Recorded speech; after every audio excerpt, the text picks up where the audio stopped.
Data shows that adults 18 and up have surpassed kids ages 3 to 5 to become the biggest customer demographic for the toy industry. I'm going to say that again. Because some of you might be going, wait a minute, hold on. I'm driving in my car. Maybe you're on a sloped roof and you're just trying to stabilize yourself. So let me say it again.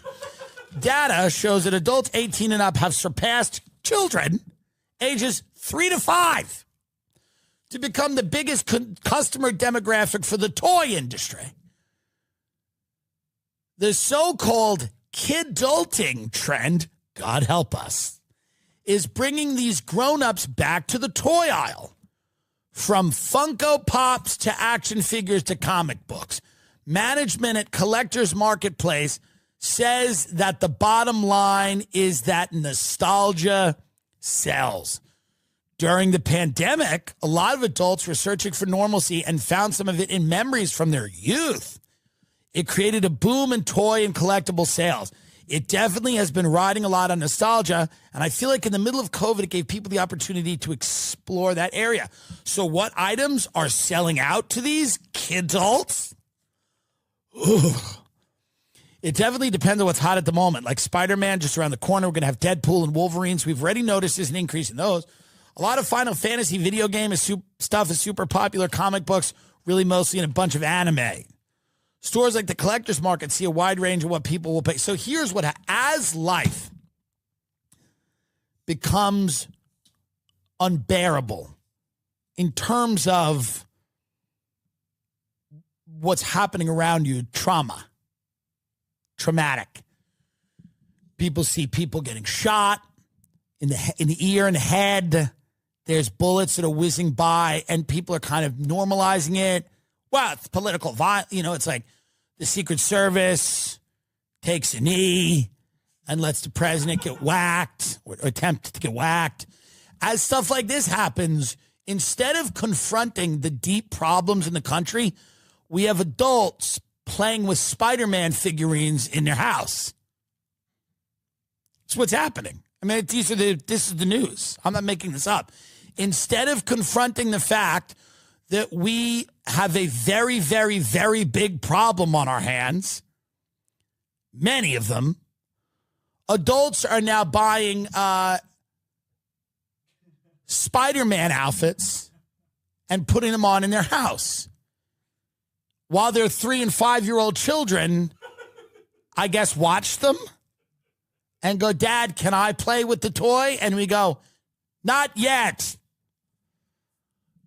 This is not the best way to handle what's happening out there. And I understand that what's happening is traumatic.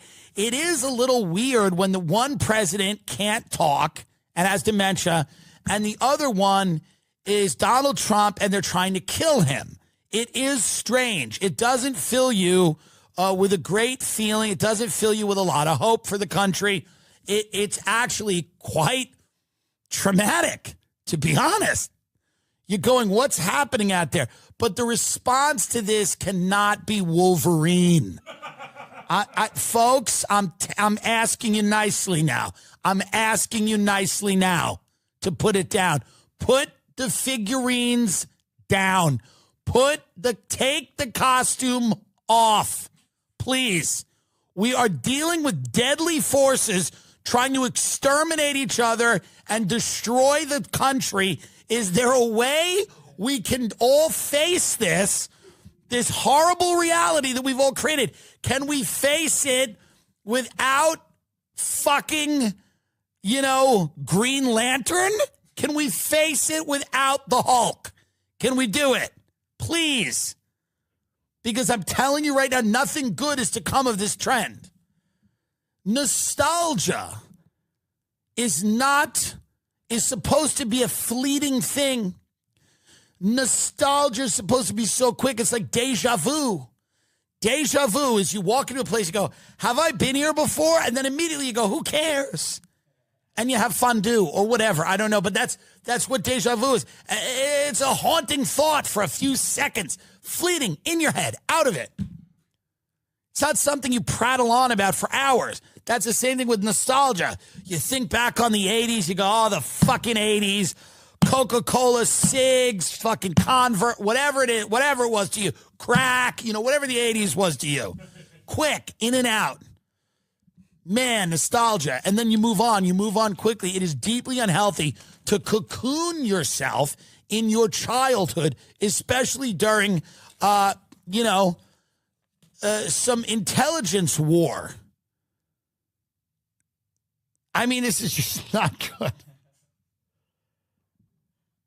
And this is the whole thing now. It's celebrated. This is all celebrated. Celebrated is like a cool thing.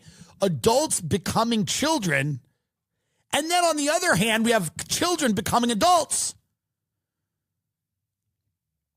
So Gavin Newsom now just signed a law that your math teacher is allowed to cut your dick off, I think, and not tell your parents.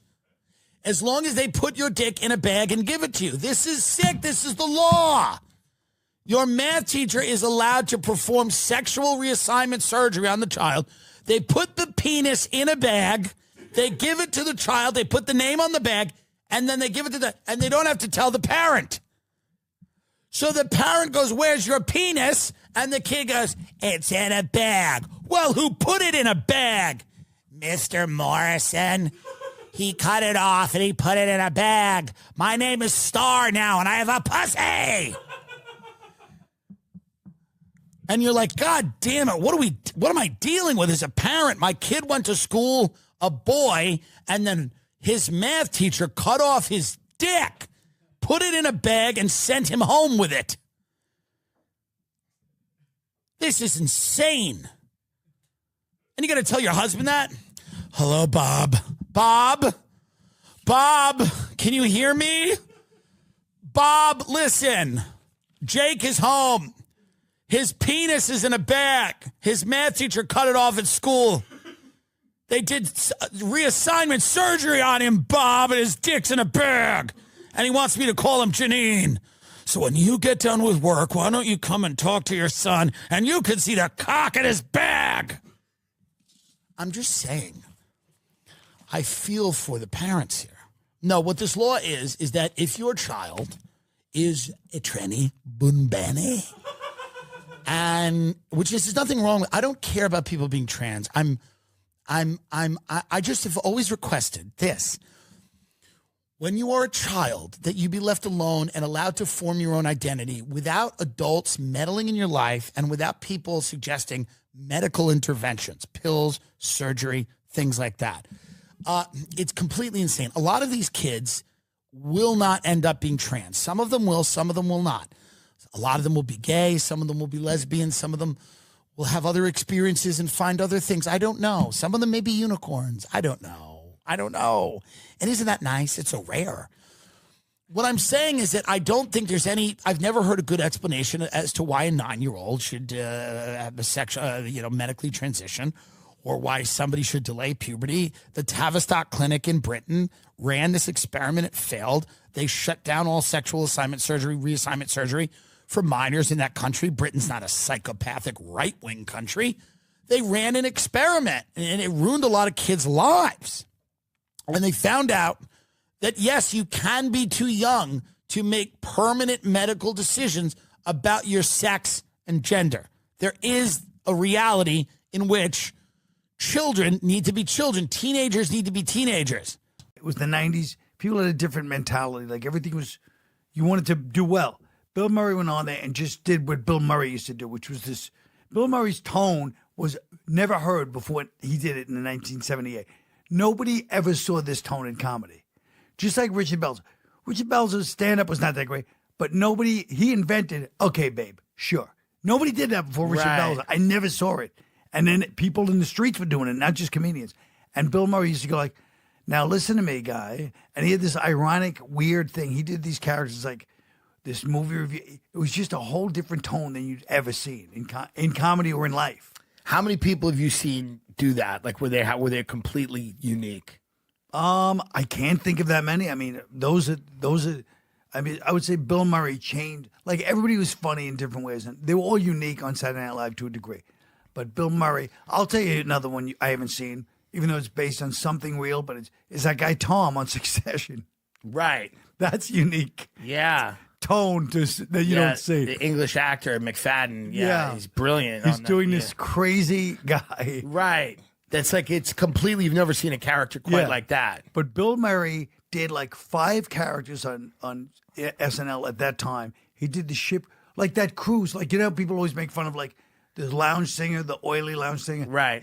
Nobody did that before him. Right. Nobody did it with that tone the way he used to do it. And I feel like Norm had that space too, Yes. where nobody Perfect example. Right. Norm's tone was distinctive and unique. Yes. and nobody did that. Nobody did what Norm did. You know what I mean? I talk about Norm in the show too. It's funny, and one of the things is Norm would talk people, like we'd talk to some strange waiter, you know, small talking people, and he'd be like, and then the guy would be like, "You're right, I'm quitting his job," and he'd walk out, and then Norm would go to me, "I didn't tell him to quit that job." Like, yes, you did.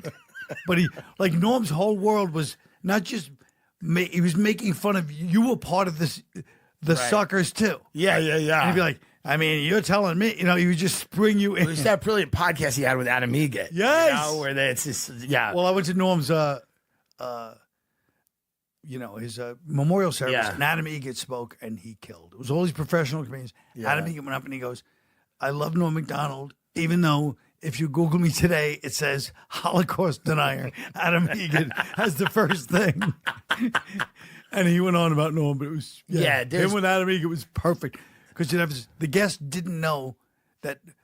Like half the guests Norm would go, I mean, I agree with you. Not like this guy thinks that the Holocaust didn't happen. And the guests would be, you could see their angry eyes, like, what? And Adam would just sit there and take it.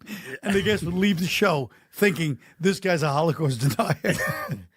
Yeah, there was nothing funnier than when Norm was like, yeah, this guy fucking didn't think the Holocaust happened. So fun. And just blow past it, and the guests would look. You could see them looking angrily. And then Norm would move on, which is another brilliant part of the bit. Norm would just keep going, and then the guys would just sneak a look at Adam like, what the fuck's going on? Yeah. And it was and Adam, to his credit, didn't. Sometimes he tried to deny it. Usually he'd just take the hit. And that person the rest of their life. That's so Like Cheers coming back. One of the people in Cheers is a big pedophile. He's a dark web pedo. Now, do they address that? Because that's fun. Not that he did it, but the addressing of it. Let's see. They have to, right? I mean, I hope they do. It should be every episode. The thing about Cheers, these kids are from some who cares part of Texas, and they're cheerleaders, and they have like 2 years, and they jump around on a mat, and then they go work at Sonic. But for those 2 years, they have really good lives, and everybody respects them, and all the young girls in Texas are like, I want to be like you, you know? And then eventually after the cheering, the mess starts, you know.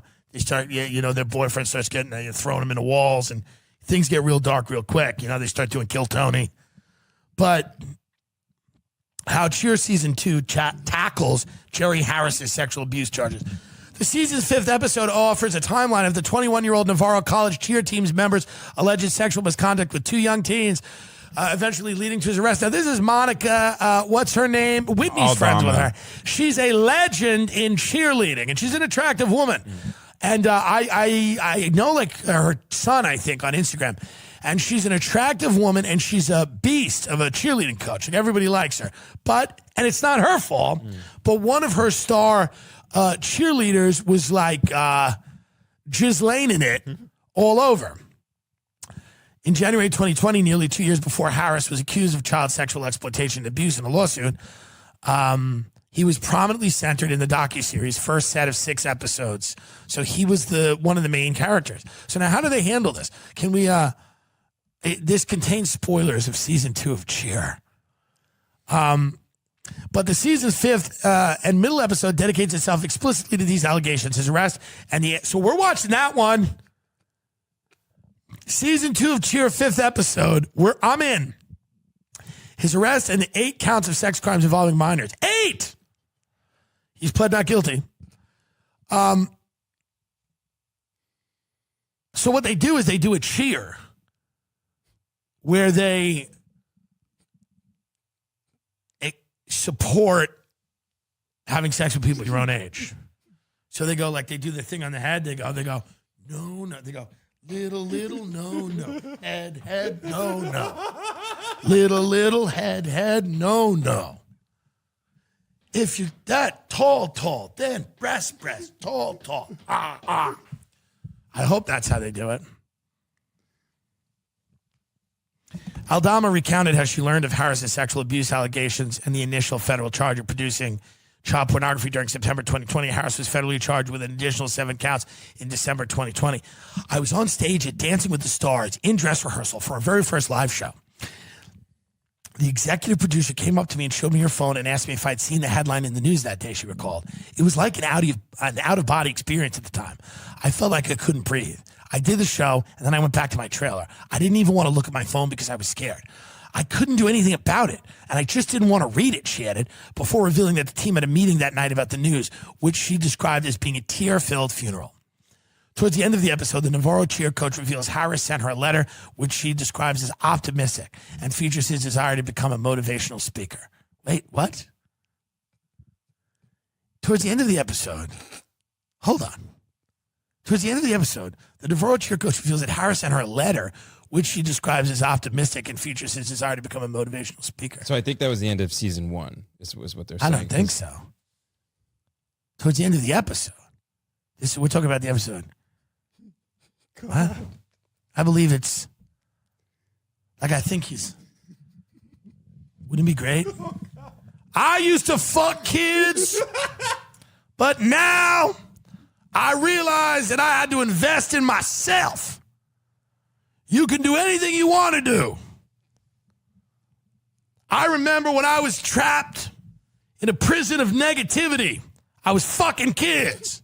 But then I realized that I could hustle and grind and figure it out. Wow. It's sad. It's sad for him that he's got this disease. It's sad for the kids. It's sad for Aldama, But here's who it's not sad for. The viewers. We don't want, I hate, it's bad. It's not good. I don't even want to go into this because it's like, it's like stomach churning stuff. He's victimizing children, but pleading not guilty, but I'm going to watch that episode because it's the only episode I'm interested in because I don't really care about cheerleading or these people's lives. But seeing them all react to this is kind of interesting, right? I'm not saying I'm happy it happened. I'm clearly not. But as a viewer, to watch them react to this to me is interesting. How does a cheer team handle it? How does a Texas cheer team handle it? Here's the real reality. He's a pedophile. Did he take vitamins? Did he take NAD? Did he do NAD drip? Did he do high-dose vitamin C? High-dose vitamin D. Vitamin D cures pedophilia. Vitamin D cures pedophilia. If you take vitamin D, zinc, quercetin, and an ivermectin, you start fucking adults. Easter, to me, there's no real boozing on Easter. It's Sunday afternoon. You go to church. Easter stinks. It stinks, but that's the classiest. I'll tell you right now, here's how we can ruin that. Horseshoes. My family, during Easter at my Aunt C's house, shit. God rest her soul. This is why I have the top-rated episode. You do, which just passed 1 million, by the way. I know Shane and Segura are climbing on me. I know it. But I'll tell you this. My Aunt C, God rest her soul, and her husband, Uncle Bill, was a cop. Was that shooting justified? Hey. Now, why are you bringing up old shit, Tim? Yeah. Split-second decisions. No, they were good people. It was a different time. Yeah, they were good people. And, they had Easter Sunday, and my family would drink and then throw horseshoes. Jesus. And so there would be kids running around, and then you'd have a metal horseshoe whizzing by your head. Yeah. And you'd be in your church, and then somebody would scream at you, be like, "Get off that way!" Yeah. And just sling a throwing metal through the But air. I agree with you in theory. There's theory. nothing classier than Easter. Yes. Yeah, but it sucks. And I always thought in horseshoes that I wasn't good at it because I didn't have a cigarette hanging out of my mouth. Well, that's what I that's thought. true. That's what I thought made the uncles that good. It was a Heine. You had to have a Heineken Sure. and a cig hanging out of the mouth. In the throw, you had to have that. You had to have it. And they played horseshoes during Easter Sunday. And then Easter Saturday, my nanny would do a pink ham and she'd Sure. with a mustard vinegar glaze, Okay. which was real nice. And then she would do, the sides and stuff. Yeah, when those honey baked started getting That changed popular, the game. That's a big deal. that was like, we're going to get the honey baked, the spiral cut. Yeah. Woo, cheese potatoes. Little cinnamon apples. Yes. Yeah. Of course. But I'll tell you why Easter can kick rocks. One, pastels. Get the fuck out of here. Interesting. I hate that shit. Interesting. H. Foley coming out against pastels. Yeah, he dude. takes the hard takes, that Yeah. H. Foley. Early on in the episode. Church is nice on Church stinks. on Christmas. No, but I'm just saying, you have something agree. nice on. It's the winter. You're not going inside. You're hanging out in the back. You're goofing around. Yeah. You know what I mean? You maybe got a couple M&Ms or some Hershey It's not as Kisses in your proper, it pocket. feels, yeah. Dude, fucking Easter, you feel like you're a used car salesman. I'm walking around in a pink blazer like a dickhead. Get out of here with that. I will tell you one thing about Easter. There's the Easter cigarette outside of the church. Oh, it's nice. Grass is coming in. There's a little bit of a breeze, A little sunlight. bit of a breeze. I'll give You're you that. still sweating. Yeah. You're Man. still sweating, but the sweat's being cooled by the breeze. Yeah. And you're having a ciggy outside the church. And the priest, they're all looking at you. Go, I know what I'm doing, but I'm here. Yeah. I'm on the property. I'm here. I'm on the property. They were always waiting to rip a heater. That's Remember right. the first time you saw a priest ripping a dart behind the rectory? Holy shit. Yeah, he's like, I got to have something. Yeah. You know? So Easter, I think you're right about that. Easter does The candy's whack, too. It presents as the classics. I don't like the candy, and I don't like, the Easter egg hunt, the basket. Hey, what are we working for here? I know you got to give it to me. There was only one that had a 5 in it. My aunt used to hide these baskets so aggressively that people would start crying. Me and my cousins would start crying. There was no baskets. She would hide them in places. My grandfather did well, and he built his own house in Muttontown, Long Island, which is an area where Jennifer Lopez lived. Muttontown doesn't sound nice. Muttontown's It it's sounds like it's amazing. behind a butcher shop. No, I know, but it's one of those things rich people do, Sure. where they're like you'd think it's not, but it's stunning. And he had a 5,000 square foot house, which to us was huge. The big house. But here's the problem: when you hide baskets, the kids start crying because you look in a few places and people start getting upset now. And my aunt really liked that because she was sick. Yeah, demented, yeah. And she didn't have children herself, and when people would start to cry, and she would just go, look harder, work harder, and we'd run up and down the stairs, and then we'd eventually find it. And then what was the treat? Nothing, Yeah. a couple of pastel, you get a nice Reese's Reese's, what is it? Bunny or whatever. Easter egg, Those yeah. were art. The Peeps A can, Reese's egg, yeah. Peeps can kick fucking rocks. Dude. Reese's egg, the Cadbury, I do like a Cadbury cream McFlurry. Love a Cadbury in cream London. egg. Love them. A Cadbury cream McFlurry in London is nice. Holy shit. They're Really? doing that over there? Welcome to the world. Oh, Welcome to global. I got to get a passport. that's all right. Yeah, it's not bad. And The candy didn't catch up until recently. When we were kids, it was the shitty low off-brand chocolate bunnies Like that were hollow. The And- wax. and It was it like was all waxy wax. chocolate. and yeah. it was chemical taste. Yeah, Yeah. it sucked. You had a chemical taste. And plus, good. I remember Was it a getting Russell Stover? What kind of bunny did you get? Russell Stover, I'd be all right with. Russell Stover was the one that was kind of mid-grade. Yes. Mid-grade, respectable. Your father still has a job. Sure. Yeah. You got a Russell Stover. You got Yeah. a bonus that year. Lint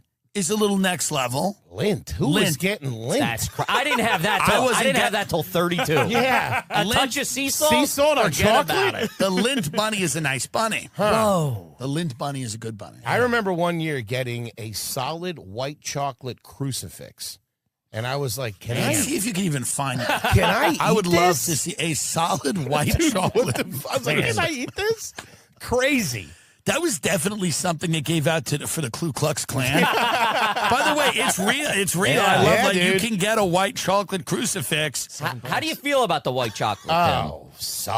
I'm a fan. Here's what I like. I love it. I like it in ice cream. Well, my favorite flavor in Haagen-Dazs is a white chocolate raspberry truffle ice cream. That's good. When Godiva had their ice creams, and they were only around for a few years, in the glory days of the late 90s, the early aughts, the early 2000s, they had a white chocolate raspberry ice cream.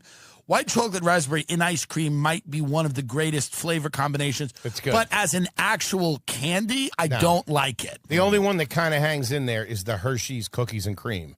Of course. That's a little okay. different, though. Yes, Yeah. It was agreed. so classy to me. It was so like you get it once a year when it comes. I love it. I think looking back, I don't know if I love the taste, but I love the idea. There's of a it. pageantry to Easter, the flowers, the church Sure. and stuff. It is, in theory, classy. So we put that at number one. We're ignoring, by the way, Islamic and Jewish holidays here, not because we're not inclusive, but I don't have any experience. Do you, gentlemen? No, I do not. We don't have any experience. I'm just saying this new thing that we're all doing, where like we have to judge the spending of people, like. You're going to bomb them and kill them. So what does it matter what they have? What does it matter what they have, by the way? It's crazy. Do you know one of them had a Rolex? What is this Where is this now going? We're auditing Hamas? Well, they don't spend the money. They're not spending the money in the right way. What is this? What are we doing?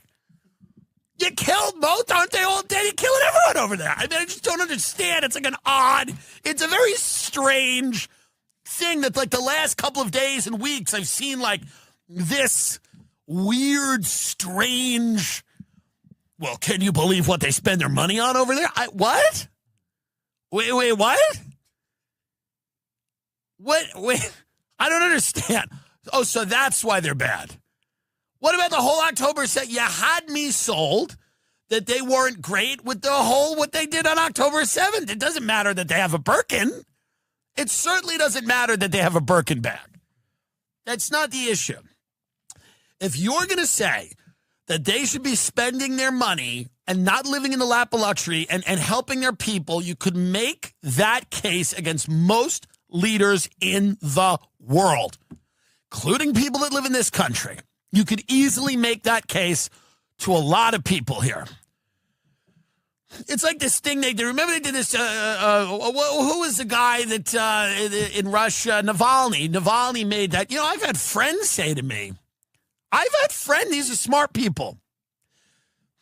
The corruption, they say this with a straight face. They say it with a straight face. They go, we're having dinner, a little dinner. I'm usually having a protein and salad, little dinner. A lot of them are doing other things. And I go, listen, they go, the corruption in Russia is insane. I go, do tell. And they go, you got to see, Navalny, he did these YouTube videos about all of the houses that all the government officials own. I said, wow, that sounds crazy. Get in the car. Get in the car. I'll leave the money for the bill. Get in the car. I'm Navalny. And we're going on a tour. I know. It's in the nuts. So you're telling me Putin's cronies will have big houses? Get in the car. Get in the car. I'm going to blow your mind. We have a lot of beautiful homes here. And you're never going to guess who owns them. So what I mean to say is I'm not drawing them off. Oh, you're doing moral equivalency?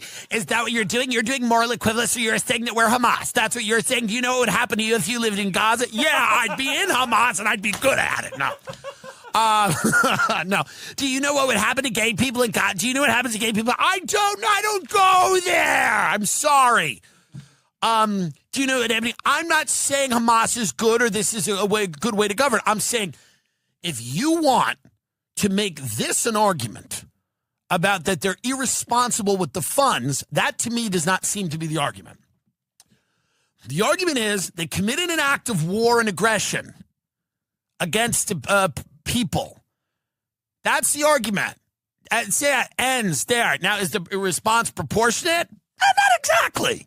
Not exactly. But that's the argument. They committed an act of violent aggression and war. It's true.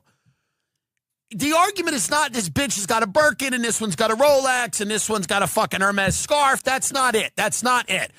The argument is not Putin's cronies have big, has a Dasha and Sochi. It's not the argument. It's not the argument.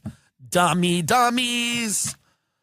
If you want to go to war with Russia, great. There's probably lots of reasons in your head you can justify going to war with any country. Then make it up. Iran. There's a big threat to America. It's Iran. This is the big thing now. Iran. We got to do something about Iran. What? Russia's more of a threat than Iran, and they're not a threat. Well, Iran says death to America all the time. Everyone says death to everyone. It doesn't matter. What are they going to do? What is Iran going to do? Invade America? Is that what you see happening? Iran has just landed in Colorado. The slopes are closed. Like, can we get serious here? We have a dearth of serious people in the country. Can anyone be serious for minutes? I'm not asking for an hour. Minutes. She's got a Birkin bag. It's $32,000. Shouldn't they have built a water treatment facility instead of living in luxury in Kentucky? Yeah. And they should have done it in Flint, Michigan. It's not the point. Don't go down this road. Boy, is that a bad road. Boy, is that not the road, huh? Not the road. Well, Putin's friends have big houses because they get government contracts and because it's corrupt and they have big houses. Okay, but the 10 wealthiest counties in America are the ones clustered around D.C. Huh. Why is that? We're different. Okay. I get it. It's a better we like it here better. I like it here better. I don't want to live in Russia. I don't want to live in Gaza. You got me. You got me, intellectual giants who would debate me. You've won. Correct. I do not want to live. In fact, here's how much I don't like those countries. I don't want our military there. And I'm not even in it. I'm not even in the military and I don't want them to go. Isn't that interesting how that works? Just because I don't like it. I don't like it so much, I don't want anyone going. Huh. Getting people to get pumped up about Iran is hilarious. It's like my favorite thing now is that it lies dormant in people, this need for like this enemy and the war and everything. And so apparently after what? We have a few months of overdose deaths being down. Now we need to go fight Iran. You've not got in on cryptos. You've ridiculed cryptos. You've stood on the sidelines with the institutional investors in your Hamptons home. You've stood there with a lot of the large banks. This is something that has surprised many of us. You, instead of embracing the crypto revolution, you didn't really embrace a lot of the Wall Street bet stuff. You stood with your blue bloods in Newport, Rhode Island, in Greenwich, Connecticut, in the Hamptons. Now, and I'm asking you a question now. You constantly are just defending the old guard. All right, you are a clear. Legacy, and I get it. But can you speak on this? Can you speak on your resistance? Let's get something clear. I lost blood in Wall Street's bets. How much did you lose? $250 about. $250? Yeah, I got out. But I got in, I got out because it's like, it's like you guys. I have hope. I'm the rare cynic who can have hope. Yes. I watch a Marvel movie and I cry. Yeah. And I lose some money on Wall Street. Yeah, because you're crying because you're being tased. You're watching it through the window of someone else's home. And the security approaches. Well, I don't have cable. Yeah. So, look, everything looks great now. And I look like a big idiot. And look, I don't personally care because I'm not the guy, regardless of whether I think it's good or not. Like, I don't think Tesla is a scam. Did you see the Bill Maher piece on it? I did see it. His reasoning was a little just old man yelling at the sun kind of thing. Yes. But it wasn't totally wrong. He's like, Ethereum has more market cap than Disney, and it has no you know what I mean? It's like, yeah. But it's just he's such a horrible conduit of information. He's such a hateable person. Every time I talk about this, I am every comment section of me and I'm the big fat moron who doesn't understand. I'm making 10-year-old arguments. Let's get something clear. The arguments were never addressed because they can't be addressed. Right. This is not. Well, how I'll address them right now. I'll address them right now. Make one of your arguments against crypto. I'm going to address it right now. In who I am now with my Ray-Bans and my Miami hat. Okay, make an argument, I'll address it. Here's one. Here's a new one I have. Yeah. Maybe other people have it. So we have like at least 4 cryptos that are really like capped up, right? 5, 6, a ton, a bunch. Or are they all going to be currency? How about you go fuck your mother? But are they all going to be? Now ask me is it a good idea to let people that are buying houses defer interest? It's a good idea to allow people who are buying houses to defer interest. Go fuck your mother. See, that's the response that stops people like you in your tracks. Because you come, we're having a party. Right. This is the thing about a party. People are trying to ruin a party. This is a party. During a high school party, when you're fingering your friends, and if you're like me, you're hugging your friends because they won't fuck you, whatever. If you're in the middle of a high school party and people are drunk and everybody, it's senior year, nobody comes up to you and goes, do you think we'll all be as close when we're in college? And that's what you're doing. You're coming up to people at a party and going, what's tomorrow at 3 p.m. going to be like? And you're like, dude, I don't know, but it's fucking 1 a.m. now and it's lit. So my argument is that shit is lit. No, they're not all going to be currencies.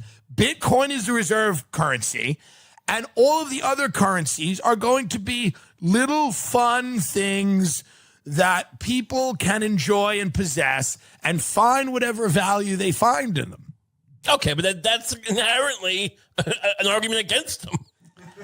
No. I mean, it's fine. It's like, oh, it's a troll doll. Cool. It's a digital troll doll. What it is it's an opportunity for people to believe again.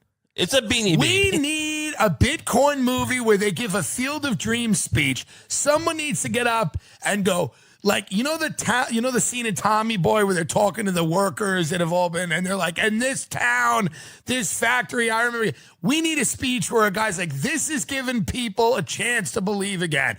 People that were rioting not 2 months ago, people that were smashing the windows of the Capitol. They were marching in Charlottesville. This is giving them a new thing to talk about. It's better than that. Isn't it better than wearing Viking horns? Yes or yes? I'm not saying Bitcoin's all alt-right people. Stop it. Because I know that's the fucking New York Times angle that all these crypto shits are. But it is anti-establishment people. And it should be. Yeah, anti-establishment people who are actually doing quite well in the system to begin with a lot of the time. Dave Portnoy is a struggling farmer. So is Elon Musk. So stop this argument that this is incredibly wealthy people duping people that spend all day looking at their computer. These are good men who are struggling. Look, I mean, I hear you. I don't know that the American psyche, what it needs most right now, is hope. I think fair point. Hope is kind of the antecedent or whatever to self-reflection. I think we need a little more self-reflection, a little less hope. But that being said, I'm all for Doge. I'm Doge up. We need a little party. We need a party, and we're having a party. And I think we haven't worked hard.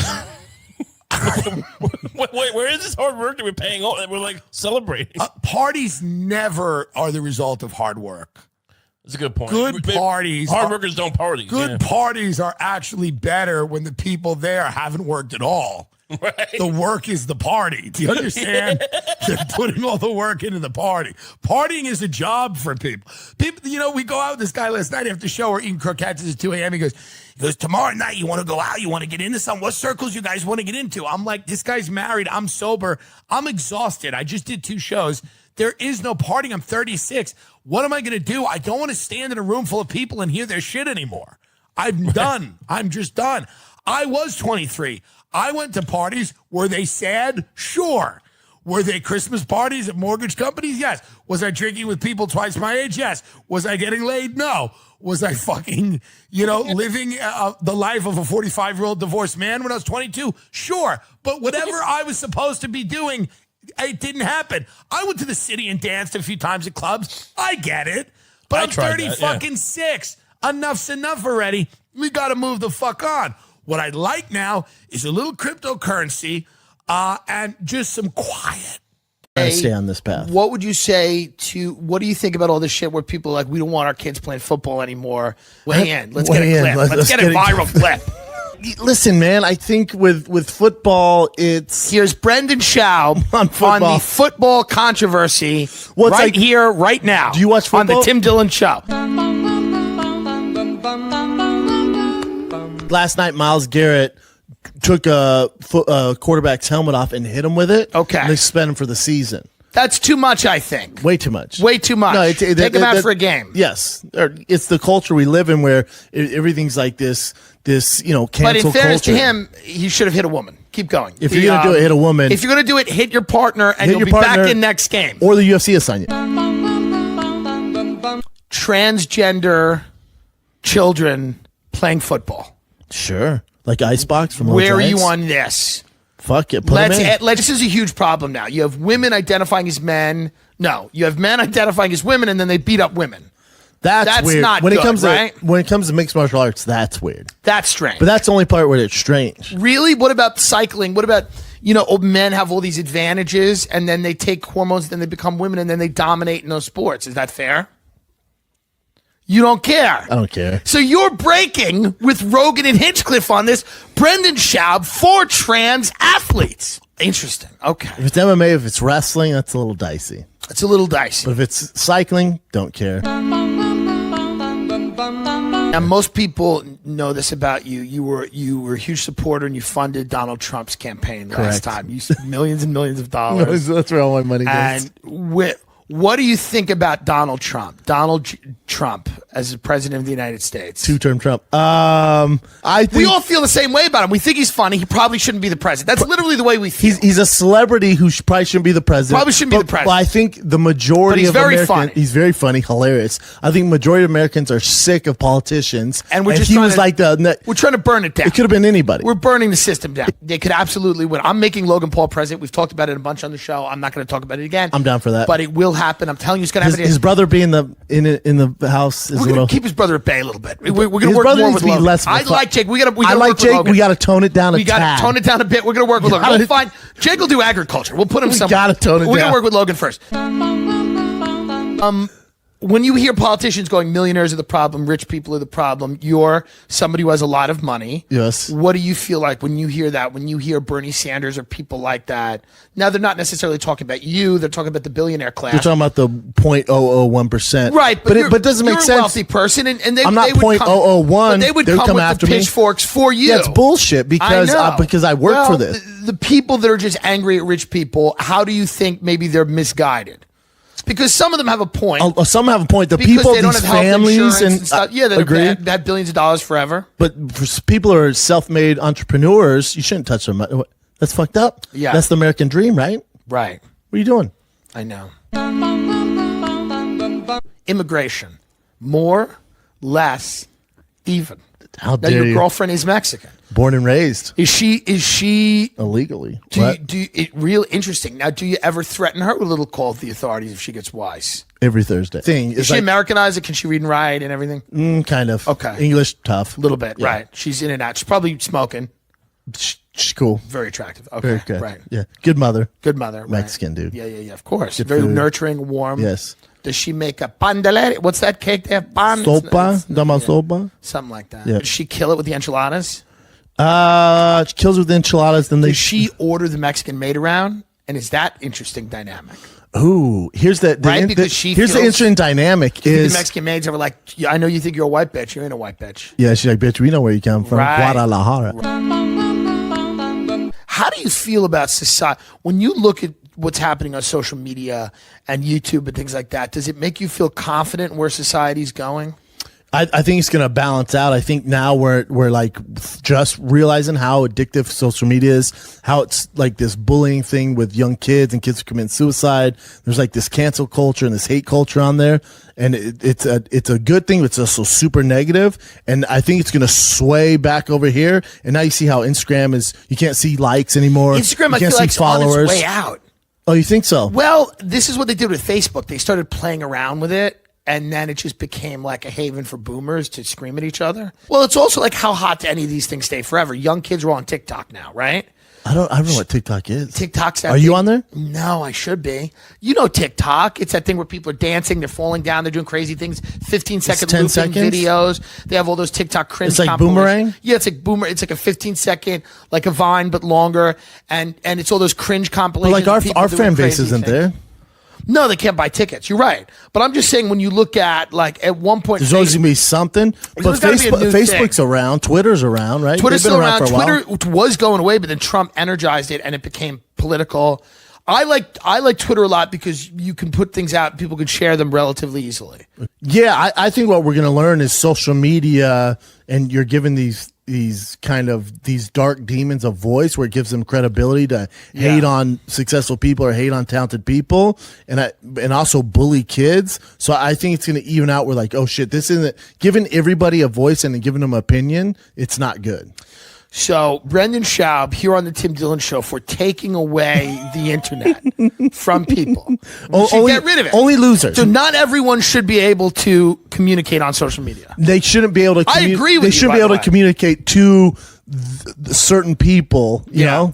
The problem is The access is to it. We've got rid of that fourth wall. We don't. I know. When we're talking about walls, build that wall. Build that wall on social media. Build that wall to the people in their dad's basements. To me, Yeah. Well, there's a lot of people. I think here's what's scary and what you find out on social media. I think a lot of people are in basements. Like a lot of people are in their dad's basement. There's a lot of anger. There's a lot of mental illness. 100%. But there's also, it's their own mental illness. Yeah. You know what I'm saying? And it comes out. And I think researchers find it like, oh, this isn't good, man. It's not good. What do you tell those people that want to change their life? What should they do? Let's say somebody's watching this and they used to hate you. Stop watching this. Stop watching this. A great point. Stop watching this. Except give it 5. We need 5 minutes for the download. Yeah, for sure.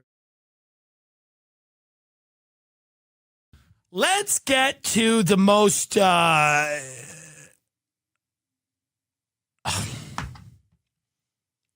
want to say pressing matter, but it's really not in the world of civil unrest, pandemics, and economic catastrophes. But it is a pressing matter, and it is something people have a lot of interest in, and it is something that everybody's kind of talking about this week, and it does affect LA, and it is serious. And it is something that I want to talk about. And it's something I've talked about before on this show. And that is that Ocean Prime is back open. The Steakhouse Ocean Prime, which has a lot of good seafood, and it's in Beverly Hills. And I think that it's back open on the patio now. They do have inside dining, but they're encouraging people to go on the patio. And I think that's important. It's important that people go back out on the patio and be careful, but also enjoy yourself. Ocean Prime is also, of course, offering curbside to go. I'm kidding. That's a joke. That's a joke. Of course, story I'm talking about is a lot of people are trying to recall Gavin Newsom, the governor of California. And people said to me, where are you on this? And, he's decent looking and he's done it fair, whatever. He's a little drunk on his own power, but who isn't, I was watching this. There's a show on Netflix called You. Have you seen this? Why are you laughing? Have you seen this show on Netflix? I have, yeah. Called You. I saw both seasons, yeah. It's the guy from Gossip Girl, Penn Bagley. I don't know how to say his name. And he plays a serial killer. And the first episode is in Brooklyn. The first season is in Brooklyn. And the second season is in Los Angeles, California. And I was watching this show. And this show is very fun to watch. I mean, it is. It's not fun to live, I imagine, but it is fun to watch. I mean, it is a very watchable show. It's a very watchable show. And you know who's in it? You know who's in the show? Comedian. Do you know who's in the show? Is it Chris D'Elia? No, it's comedian Zach Cherry. Can you Google Zach Cherry? Google Zach Cherry. Chris is in it as well. Google Zach. This is the big guy, comedian Zach Cherry. Oh, that guy. You know Zach. He's in a lot. He's a big boy. Yeah. But he's a fun man. Chris is in it as well. What does Chris play in the show? A pedophile? Well, he plays a comedian who is into an underage girl. Here's the thing, folks. He plays a character named Henderson. I've spoken to Chris D'Elia about 3 times in my life. They've all been at the Comedy Store, and he's been very pleasant to me. Now, that is not a defense, and that is not me trying to qualify anything I'm going to say here. But I will say that Chris has been very kind to me, and he's said that I'm very funny, and that does count a little bit. It doesn't excuse what is shaping up to be some very disturbing allegations, but he's always been very nice to me. Chris is one of those guys who's like a real famous comedian. Like when you look at his Instagram, it's like Machine Gun Kelly would comment. He did the thing with Eminem. He's like the LA comic, right? He's like Bieber's favorite comic, right? Like Bieber would go to the store, right? Yes, yeah. It's everything in comedy that like I am not that. Mm-hmm. Like I am not like the guy that's cool who has a fan base that's cool. You know what I mean? Like the last person to retweet something I did who was really big was Candace Owens. So let's just, I'm like not a cool comic, and Chris is a cool comic. Mm-hmm. Not that has done uncool things, but I mean but he's very sweet to me. Listen, everybody knew the dude got laid. We just knew he got laid because his fan base was women. Women would attack him in the hall of the Comedy Store. They would run up to him. I'm not saying that they are, but I'm saying from my own eyes, I would see like women go up to him, and like he was women don't come up to me after the set and go, "Oh my God, I love you so much. I've loved you forever. Thank God. I saw you on InfoWars with my girlfriend. You're so hot. Your tits are so hot. I saw you on InfoWars. You're so hot." That doesn't really happen. Like, that's not the type of comic I am. Sadly, it would be nice if I was like, pulling up in the hot car. I usually get out of an Uber. It's usually a frustrated Asian man because I don't know if the minivan doors automatic. If they're all automatic, then why even have a hit? But listen, if you're just fucking a lot of chicks that are of age and they're mad at you, it's on them, right? I mean, listen, women have agency. Women are smart. Women can make choices. Now, if those women are underage, that's a serious problem. It's a legal problem. It's a moral problem. It's an ethical problem, and I imagine if more of that comes out, it's going to be dealt with in a court, which is where, unfortunately, should be dealt with because that is criminal activity. If you're 19 and you're mad because, the guy whose hotel room you went to at 3 a.m. turned out not to be a gentleman, this is a learning experience for all involved.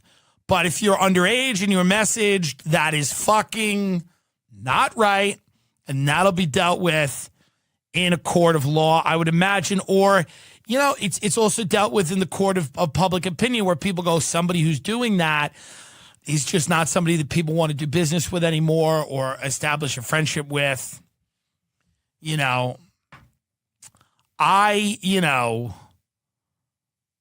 I hope that stuff isn't true. But, when I was on keto, I hoped that would work. Do you see what I mean? Obama used to say hope is a powerful thing. Not really. It's not that powerful. Facts, gravity, immutable laws, those things occasionally fly in the face of hope. So I hope that there is no truth to the allegations that he was messaging underage girls.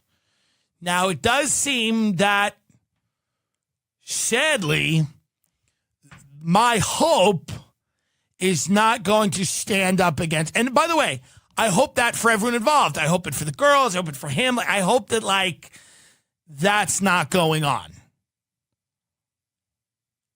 Am I going to get a better spot at the store because he won't be there? Let's be honest, yes.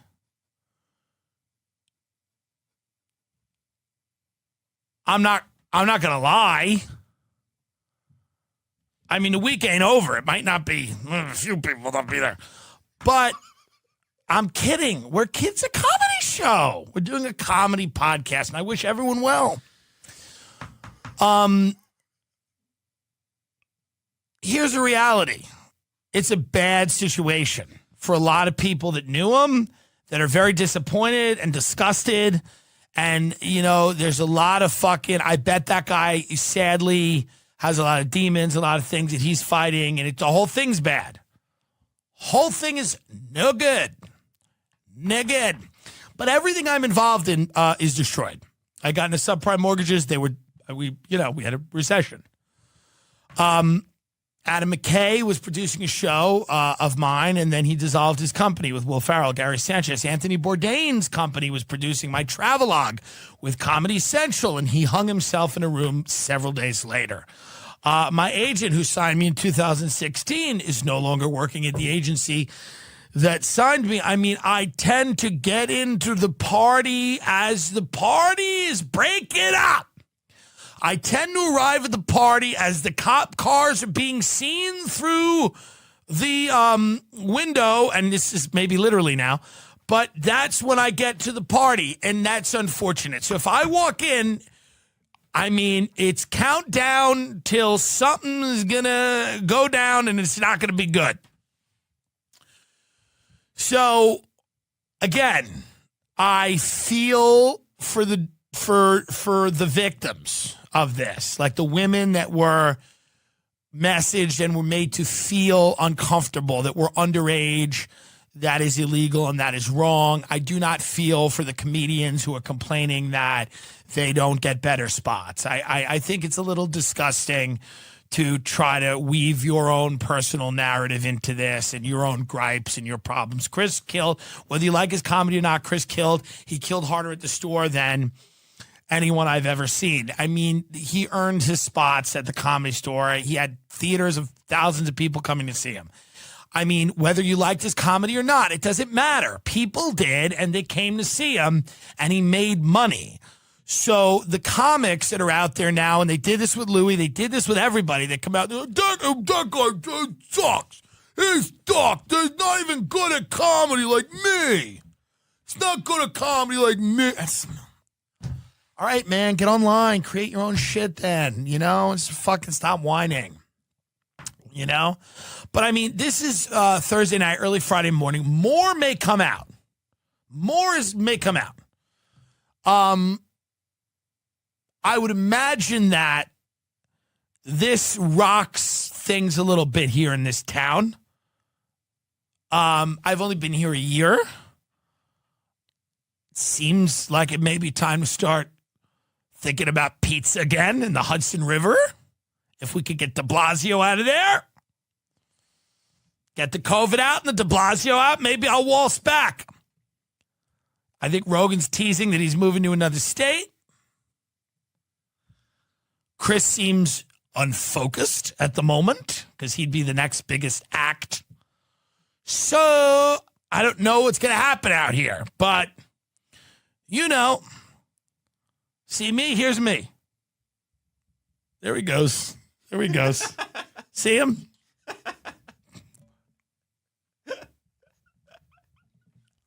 Just one taco, one last taco. Yeah. You know, I feel bad for, you know, the women that were affected. You know, I mean, this is shitty, and I don't know facts. This is the other thing. I've not done a deep dive on the facts. Doesn't mean I'm doubting people or not believing them. I'm saying I have not personally looked into this at all. Have you looked at any of the facts, really? I mean, facts. I mean, I guess anything could be photoshopped, right? I mean, these are just screenshots. I mean, the idea that all these people are coming together and photoshopping a bunch of things seems to be... You think it's the Russians? Do you think it's the Russians? It's Russian bots. Do you think it's the Chinese? It would be, and I'm not saying that he should do this, but it would be beyond funny if he came out and said this was Russia. Yeah. Like if he came out and he said, first they installed Donald Trump the puppet. Then they manufacture a bunch of screenshots and take me down. God damn them. The Russians. Putin, fuck you, Putin.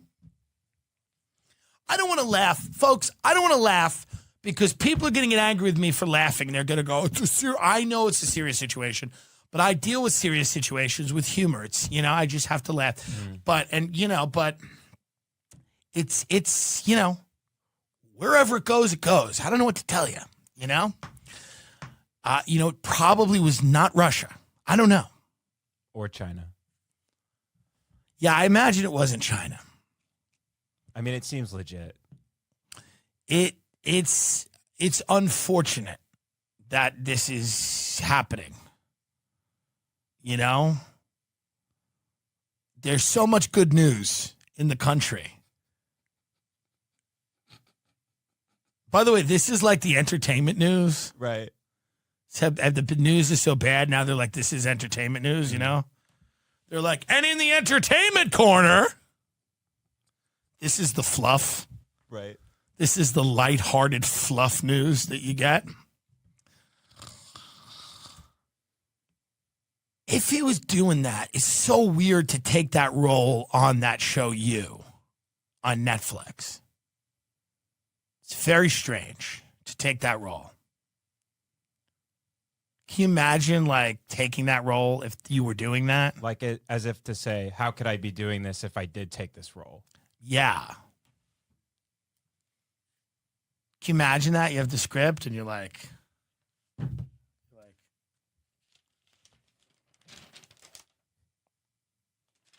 Jesus.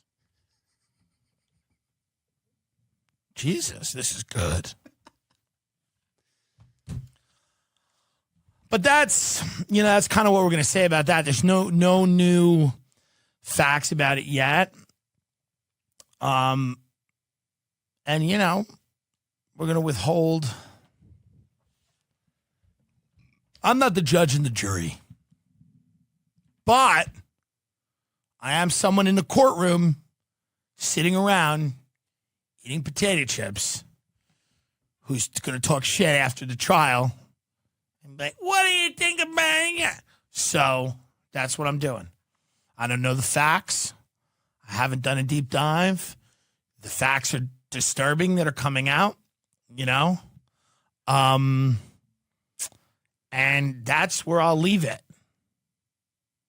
A lot bigger people are going to have something to say about this. I'm sure people that knew him well, celebs and friends and whatever,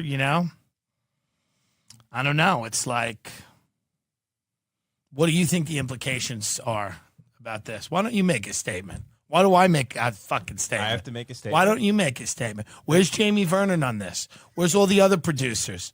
You guys fucking sit and listen to everything everybody says, and then you don't have to have a goddamn statement. We all got to come out with statements. You're in the fucking room for everything that we all say, and nobody says anything, huh? So you want me to have a take on it? Well, what's your statement? What's your take? My take is that it's bad to be a pedophile. That's it. But he's not a pedophile. A phebophile. It's bad to be a phebophile. Get the word up, please. Now, I'm not going to correct people on Twitter. It seems like an odd hill to die on. I think Neil Brennan was doing it. Neil Brennan was like in the middle of the night being like, it's a hebophile. I just woke up. I looked at my phone. I'm like, God, what's this guy doing? Neil, put your phone down. The fuck are you doing? It's actually a hebophile. Hey, Neil, go to bed. A hebephilia is a primary sexual interest in mid to late adolescence, generally ages 15 to 19. It's a number. It is one of a number of sexual preference across age groups, subsumed under the technical term chronophilia. I don't know what that means.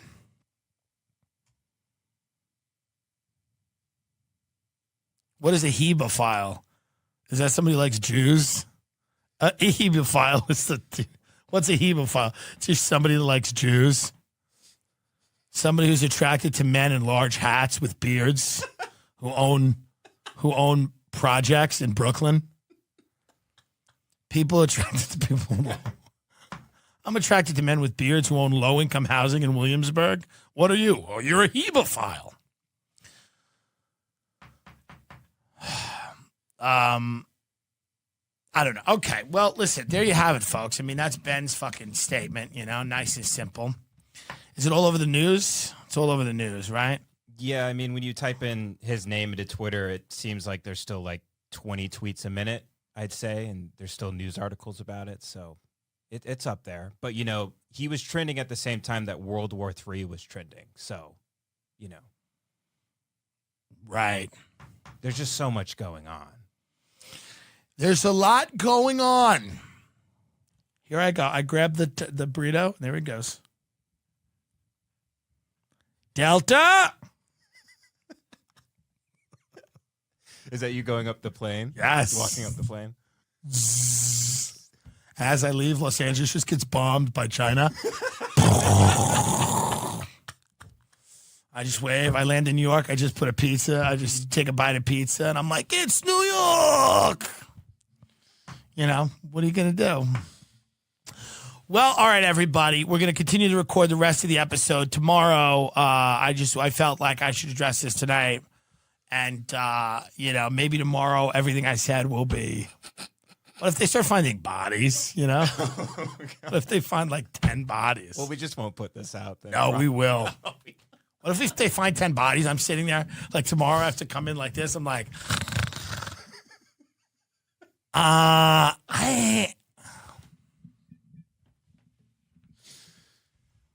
what if Andrew Santino kills his wife tonight? I got to come in and I got to be like, Tony Hinchcliffe gets drunk. He kills a family of 4 on the 405. I'm like, Whitney Cummings bludgeons her dog to death. I'm like, I have to make 4 statements. To make 4 statements today.